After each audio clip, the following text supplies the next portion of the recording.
With a dominating defensive performance against Syracuse, Pitt has situated itself at 7-0 and number 18 in the country, while SMU has placed at number 20, making it a top 20 matchup down in Dallas this weekend between the Panthers and the Mustangs.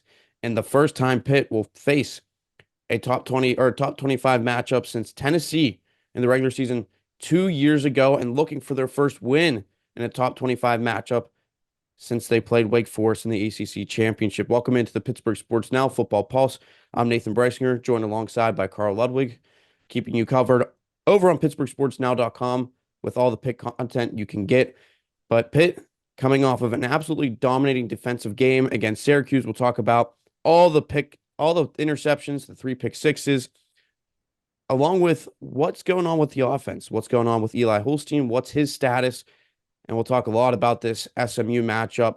The point spread is Pitt getting a little bit disrespected on that front, along with their ranking in the AP pool. On top of that, we'll talk about stopping the ground game against SMU and a dual threat quarterback in Kevin Jennings. All that coming up here on the Pittsburgh Sports Now Football Pulse. But again, Pitt ranked number 18, 7-0, again, since the first time since 1982. Can improve to 8-0 with a win in Dallas against a ranked opponent and really bolster their resume. But first, Karl, we got to talk about this game against Syracuse nearly a week ago. Thursday night matchup, prime time for Pitt. Standalone game where Pitt had an opportunity to show the country what they were made of. And boy, we've seen this offense slow down, but we've seen this defense really heat up over the last couple of games. Yeah, absolutely. And you mentioned standalone game, prime time at ESPN on a weeknight. Everyone's watching. I think reaction on Twitter that everyone saw of national media being like, oh, "Wow, this is incredible. Look what Pitt's doing. First time since 1990. Wow, this is awesome." I think that matters. I think having that national perspective will be pretty important going forward. I mean, it'll be big this weekend against SMU on the ACC network, which also up for some discussion there. But that was a huge first step, and the defense is really running into form here against an offense that was scoring 33.5 points per game. It had a high-flying offense led by Kyle McCord, an experienced veteran guy who's one of the top passers in the country, and he was seeing ghosts against the Pitt defense. He couldn't read the field. I mean, and when he saw a receiver running open, there was a linebacker right a step behind him, waiting to jump the ball, almost like they knew the pass was coming because the film study was such a very precise and locked in session over the bye week. So I think the defense is kind of showing who they are now. There's always been talent. There's always been a ton of speed and aggressiveness and relentlessness. But now that they're kind of locked in, everyone's healthy. I think we're seeing what the defense is capable of. And I'll be honest, I'm a little surprised. I thought it'd be a good, not great unit this season as they kind of gelled together. But this defense has the pieces working right now where all 3 phases are looking to be above average, especially at that linebacker position. We might have 2 or 3, maybe 4 all ACC, all American kind of caliber players there. So the defense is looking sharp, and that was a huge statement win against Syracuse. And I think people need to realize that Kyle McCord is still a very good quarterback. Pitt just made him look silly.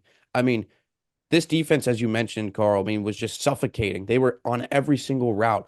I mean, you look at the Rasheem Biles and the Kyle Lewis picks. I mean, they were in front of those receivers in lockstep with them. And that's the speed, the quickness of those linebackers, the preparation, reading those routes. And they were turning for massive pick sixes on 2 of the first 3 drives. I mean, the first 3 drives of this game for Syracuse, interception, interception, interception. Then it's followed by turnover on downs, punt, interception for 6 from Braylon Lovelace. And I was down on the field for the first quarter, awaiting the Larry Fitzgerald little ceremony that they did for him, honoring his College Football Hall of Fame induction. And I mean, that place was just rocking. And you have Rasheem Biles taking that to the house immediately. Then then Brandon George, have to talk about the Brandon George pick. I mean, talk about just seeing that ball all the way through. I mean, he was just seeing that ball tipped up in the air. He was talking to us yesterday down at the facility, talking to the media, that he kept his eye on the ball all the way through and came up with that pick mere inches off the ground. I mean, that ball looked like it was just about a half inch to an inch off the ground. Probably one of the better picks itself, just hauling that in. And then you have Kyle Lewis. I mean, just weaving throughout the defense, getting his jersey ripped off there at the end. He would not be denied. I mean, what an unbelievable pick six. And that place was fired up. And then you add the Braylon Lovelace pick six, and it's all of a sudden it's 31-0 heading to half. It's the biggest halftime lead for Pitt since 2004 when they led Rutgers 38-3 at half against a power four slash conference opponent, power five slash conference opponent against Rutgers. I mean, it's been a long time coming since we've seen that type of dominance, especially from the defensive side of things, where not only are they stopping this team, they allowed only 6 rushing yards, net rushing yards all game. On top of that, they have the 5 interceptions, 3 pick sixes, 31 points off of turnovers in this game. I mean, just absolutely dominating defensive performance. And this defense continues to step up. We talk about this game against Syracuse. The game prior against Cal, you only allow 15 points, keep them to negative yardage in the third quarter. Then the game prior to that against North Carolina, they only allowed 17 defensive points. One of those touchdowns was an interception, pick six against Eli Holstein for 7. And then obviously you have Youngstown State limiting to however many points and yards there. Don't have the stats in front of me, but this defense is really coming along. They're pretty much at full health. When you look at it, the 2 deep, it's pretty much everyone you expected to be on the 2 deep is there playing, and they're shining right now. Absolutely. And I think the big thing here is that you look at the run defense now, after allowing 6 yards against Syracuse, they're top 10 in the country, like 93.9 yards per game, which is right about where Pat Narduzzi wants his defense to be. But so the run defense is working. We're getting more sacks now. We're getting sacks from linebackers, from safeties, from defensive tackles, defensive ends. We're seeing very, very improved play from Rashad Battle and Rylan Gandy in the back end. They're playing lights out defense, and on those islands out there, they were locking down some pretty decent Syracuse weapons out there. So I think we're seeing a unit that's kind of running into shape across all 3 phases. We're seeing guys. I mean, I think Randy Bates mentioned yesterday that a lot of the stuff that happened against Syracuse on Thursday was guys being in position, being in the spots they were supposed to be in to make those plays. And as you saw, good things happen when guys are when they know the defense and when they're executing the defense like they are right now. So there's tons of talent here. There's tons of ability. But I think the biggest thing here is that the guys know what they're supposed to do, and they're doing their jobs on a consistent basis. And if they can keep doing that against some good offenses coming up, I don't see why we can't turn this conversation into more of a national expectation when it comes to ACC play and potentially a national playoff appearance here. So if the offense and defense can kind of get on the same page now, I know it's going to be a little bit of a back and forth with the offense scoring 55 and the defense allowing 15 and a little back and forth here, but the pieces are here for a very, very special team. And got to mention Ben Sauls and Caleb Junko too in that whole special teams unit. So Pitt's looking very, very good right now. There's greatness across all 3 levels. Still room for improvement, of course, but I think we've seen now that Pitt can win. They can win shootouts. They can win with the defense scoring 100 points. They can win the grinded out close games. I think we still want to see them kind of establish a run game a bit more, kind of wear teams down with Desmond Reed and Daniel Carter and Rodney Hammond. But there's not a whole lot that you want to see more of from this team at this point. It's just keep doing what you're doing and win these big games against teams like SMU and Clemson. And we as you mentioned, we talked about a lot of the defensive front, the D line, the linebackers, but those corners have really stepped it up. They've been quite impressive, especially against Syracuse. Rashad Battle, Rylan Gandy. I mean, they've been very good in coverage, breaking up passes. And Chris Peak was one that mentioned it, talked about it at the game, that this might have been the longest a Pitt defense has gone with as many passes they faced in 64 attempts that they didn't allow a pass interference. I think it was with the last, 3-4 minutes in the game, there was a pass interference call. I mean, you go all game like that with that many passes and really don't take a penalty like that. That's quite impressive for this Pitt defensive back unit, and it's showing growth. I mean, Randy Bates has talked week in and week out when we've talked to him about the progression of those DBs and just how mature they've become, not only game by game, but quarter by quarter. We've seen their progression, their adjustments in Cincinnati and West Virginia.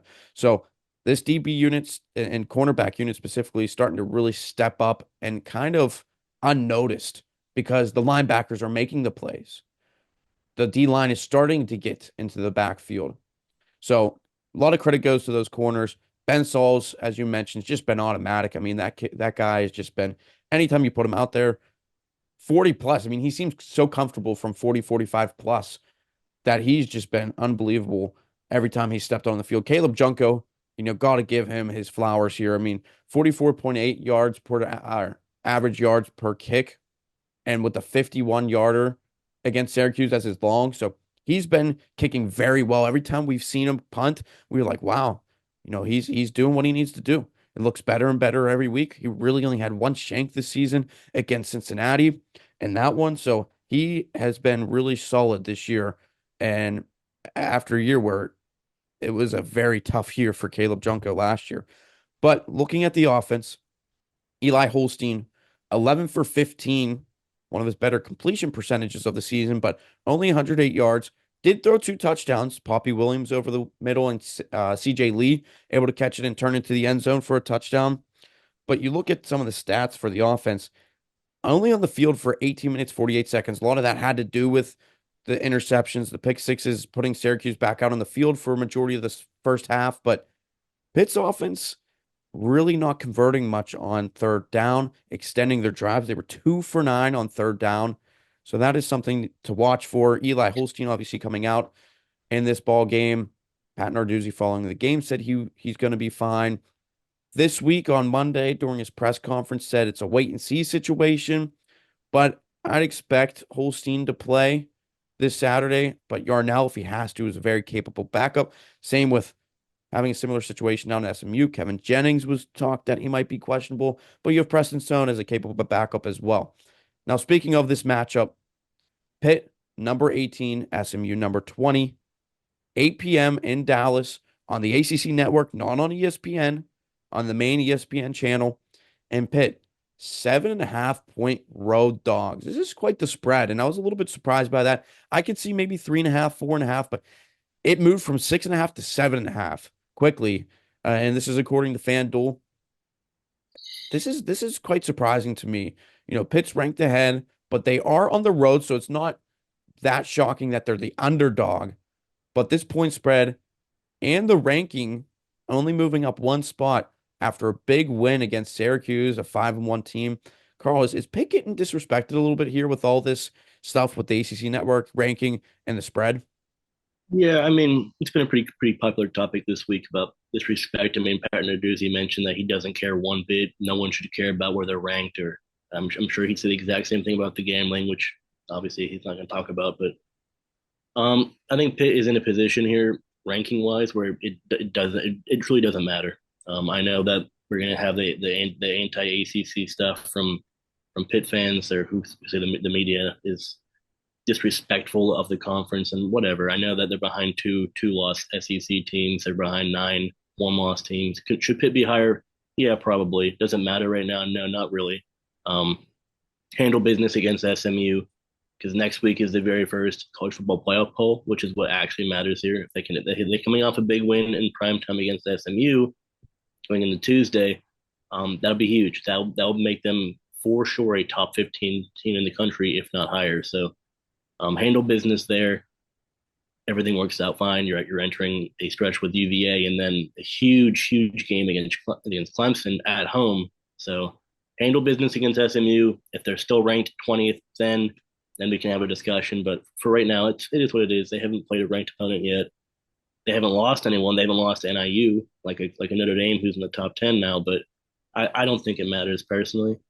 The spread though is interesting. 7.5 point underdog on the road seems a little high there. I'm not sure if it's I'm not sure if it's Vegas kind of discounting Nate Yarnell, expecting Eli Holstein not to play, or whatever it is. But I think seven. I think a touchdown underdog to SMU is pretty big. I don't expect Pitt to lose by a touchdown. I think Pitt is probably should be the favorite in this game. Um, I expect both Holstein and Kevin Jennings to play in this game. I think we're seeing some gamesmanship a bit from the head coaches here.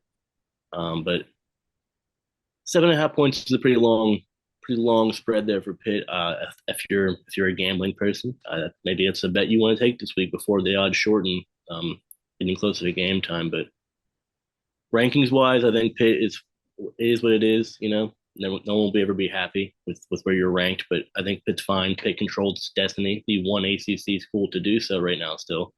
And then winning against SMU will just push them even higher. And we'll discuss this more in a bit, but that would be a huge win for ACC and college football playoff implications. Um, so maybe Pat Narduzzi can use the 7.5 point underdog status as a motivational tactic here and go, you know what? Look what the world thinks of us. We're unbeaten. Haven't lost a game yet. We're ranked higher than them, and they're still supposed to beat us by a touchdown plus. I don't think so. So I know Pat Narduzzi said he didn't let the outside noise impact his team, but maybe this is a chance to kind of come out here and make another statement win against a good SMU team. A lot of bulletin board material for Pitt. And a lot of times we've seen in the past where Pitt maybe has been on the opposite side of things, favored in games where they're ranked. Sometimes they've fallen flat on their face in games they should have win. I mean, one that I turn to all the time is the Georgia Tech game 2 years ago when they were without a head coach and Pitt was starting to roll in that 2022 season, trying to take momentum from the 21 year ACC title, and then they lose in the rain. Miserable game, but this is an SMU team. It's interesting to me why the spread was where it's at, because this is an SMU team that, had a shaky performance at Duke, but came away in overtime, 28-27. They had 6 turnovers. Kevin Jennings, 3 interceptions, 2 lost fumbles, and then there was an additional fumble lost by the Mustangs. But they found a way to win. They found a way to get it done on the ground, especially in overtime. Brashard Smith had a big touchdown run in overtime. He had 2 touchdowns, 117 total yards. Kevin Jennings, a true dual threat quarterback, 258 yards through the air against Duke with 1 touchdown, but also ran for 41 yards on the ground, has 300 plus yards on the season. So this is going to be a key factor in this one. It's what can Pitt do against Kevin Jennings?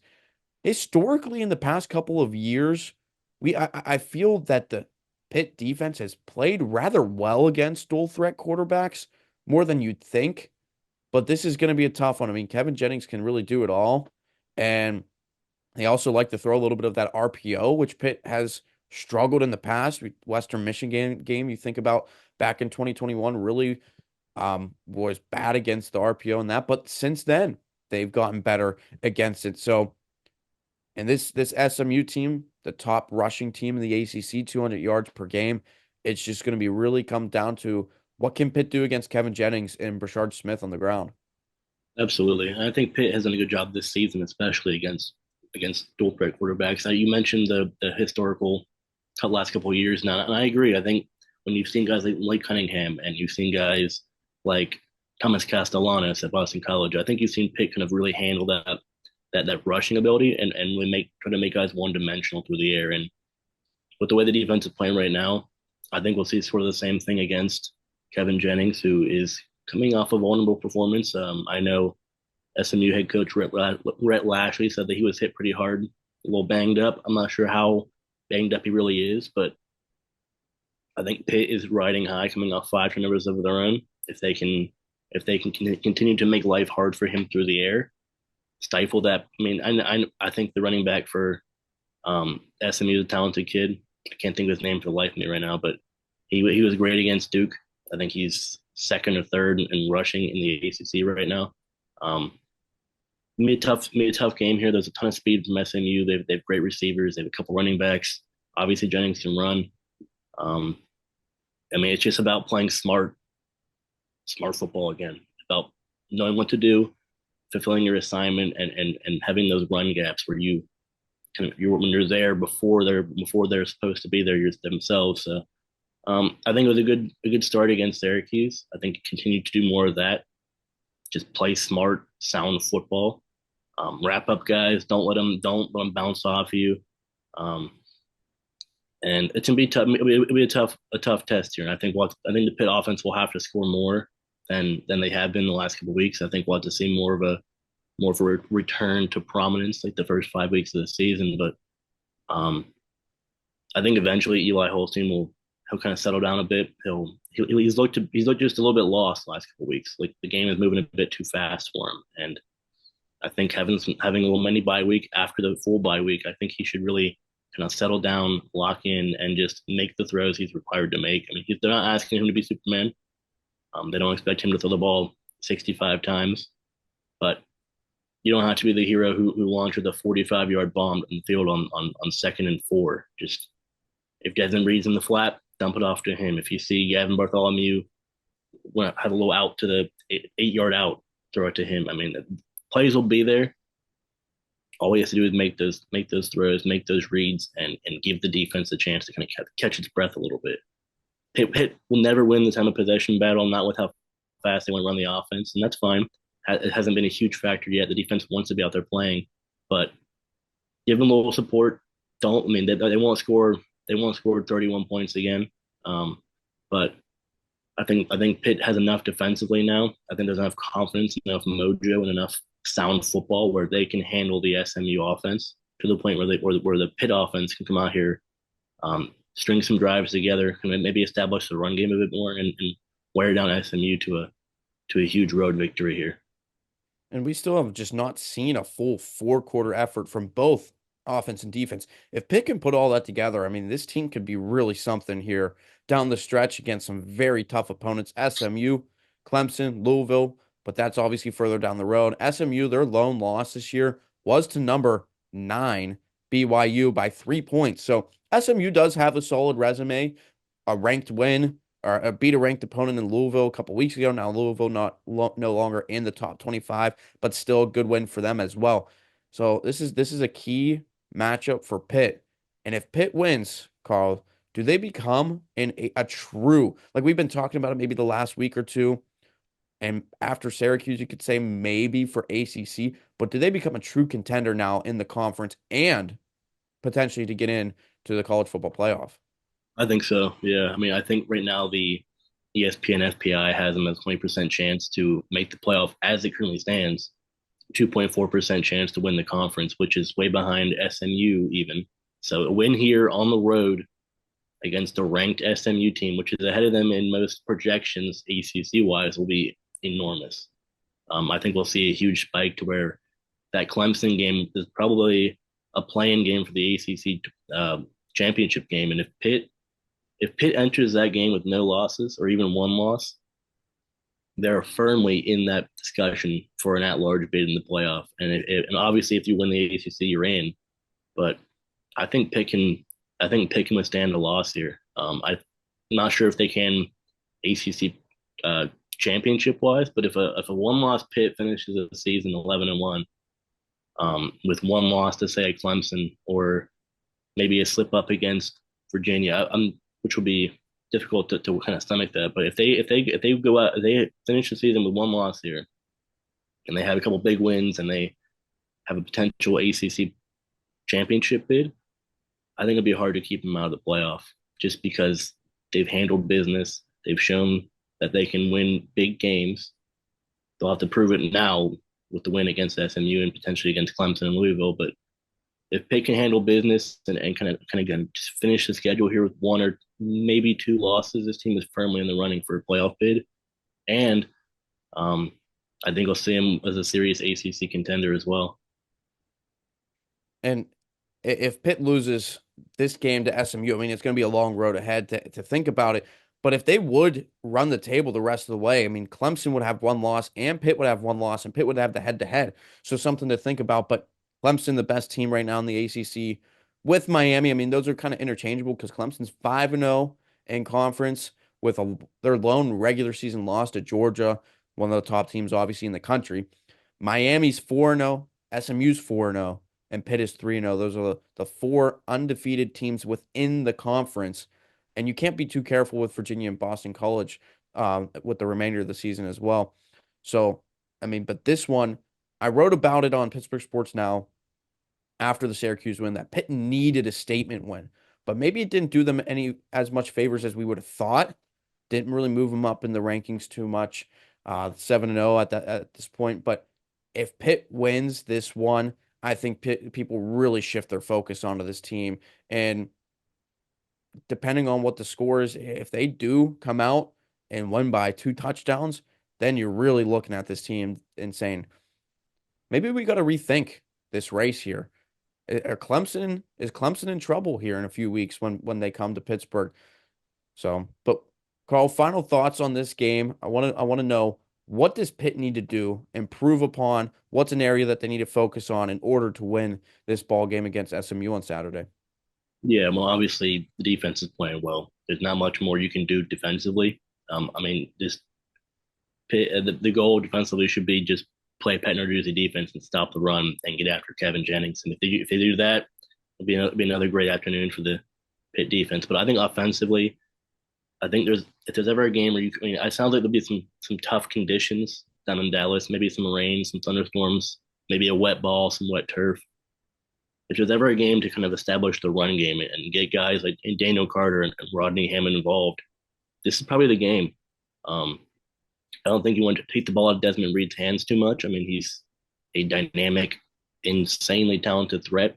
Give him the ball as much as you can, but this might be a game where you kind of you give Desmond some touches, and then you bring in like a battering ram like Rodney Hammond or Daniel Carter, and kind of just wear down the SMU defense, kind of burn some clock, put Eli in position to kind of operate the RPO offense and really kind of open up the SMU defense with these plays on the ground and through the air. So I think if you can do that, and if you can score a few touchdowns in the first half, a couple more in the second half, and play like the offense that we've seen this season, I think Pitt should be just fine. I think Pitt will have a good performance, a good game, and ultimately leave Dallas with a huge ranked win against SMU. You kind of stole my thunder with the getting the ground game established here, because that's something I kind of been beating the drum on a little bit the last 2 weeks, especially between you and I just talking. But um, this is a game where I think Pitt absolutely has to establish the run. We've seen the home run touchdowns from Desmond Reed, big runs from Daniel Carter at times, but Pitt really hasn't found a way to sort of just get chunk plays after chunk plays, keep the offense on the field. 2 for 9 on third downs last game, only on the field for 18 minutes. They only averaged 3.3 yards per carry. That needs to bump up a little bit for this offense, especially with Eli Holstein not throwing the ball that great, not playing his best, sort of looking like a freshman. And teams, I'm sure, are finally getting that film on him and playing and adjusting a lot better than they were in the first stretch of games for Pitt this season. But this ground game, I think, really needs to step it up, and that's behind the offensive line. That's obviously battered a little bit, especially on the left side. But Ryan Jacoby's been back in there. Now you're looking at Terrence Enos on the left at left tackle after Branson Taylor's done for the season. Just across the board, this ground game needs to, I think, get better in terms of just being able to make plays, simple plays when they need to, 4 yards here, 5 yards here, not these big runs that are going to put your defense right back on the field. I know Pitt likes to go fast. That is their bread and butter. That's what Cade Bell wants to do. But there's going to be times this season you're going to need to slow things down, run the clock out, just pick up chunk plays after chunk plays. And we really feel like we haven't seen it, especially the last couple of games. And this is one, as you mentioned, Carl, this is a time where we really need to see it for this Pitt offense against an SMU team that this game could be down to, again, another one-score game. And Pitt, there's just one facet of this team offensively that I think still needs to really improve, and it's the ground game. And this is the game to figure it out. But final prediction from you, Carl. What do you think is going to happen? Pitt traveling to Dallas, an 8 o'clock kick on ACC Network as a touchdown underdog. I think Pitt wins by a touchdown. I'm going to say 38-31 Pitt win. Pitt does enough to build a second half lead. SMU fights back a bit in the second half. Defense, as it has done all season, clamps down, doesn't allow a comeback. Pitt leaves with a 7-point win and improves to 8-0, first time since 1981. Last week, I picked Syracuse to win, and boy, was I really wrong. And I'd love to go back and look at the other predictions because I'm sure I've been very off on a lot of them. But I felt off about Pitt last week. I just thought Kyle Moorcourt might have come in there and played well on the road on a Thursday night. But you know what? Pitt stepped up defensively, and I mean they ran them out of that building in that first half. Unbelievable performance by the linebackers, the defense in general. This time, I feel a lot more comfortable about Pitt, especially with being looked at as a big underdog here, even as the 18th ranked team ahead of SMU in the polls, but 7.5 point dogs. I think this is I think this is a game that Pitt could go in and make even more of a statement, but due to a top 20 win, I'm picking Pitt 30-28 in this one as the victors against SMU, and you're looking at a major bump in the polls. A lot more respect nationally from Pitt as a team to watch for in the ACC.